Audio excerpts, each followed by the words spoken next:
Hello friends, welcome to the Tech Listen channel. So friends, today I will talk about the CHIEFTEC Scorpion 4 gaming tower case. So friends, CHIEFTEC has announced this Scorpion 4 gaming tower case, and friend, it will be comes with a large mesh front panel.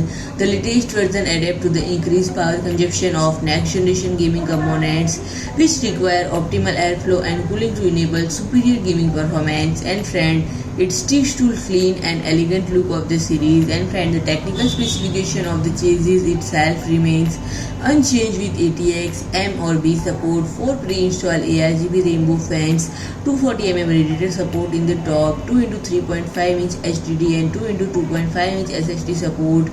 And friend, it is the next iteration of highly successful Scorpion gaming series by CHIEFTEC. And friend, the full mesh front panel and 4 pre-installed A-RGB rainbow fans ensure even the highly performance gaming system are well cooled and without sacrificing of the beauty of RGB style.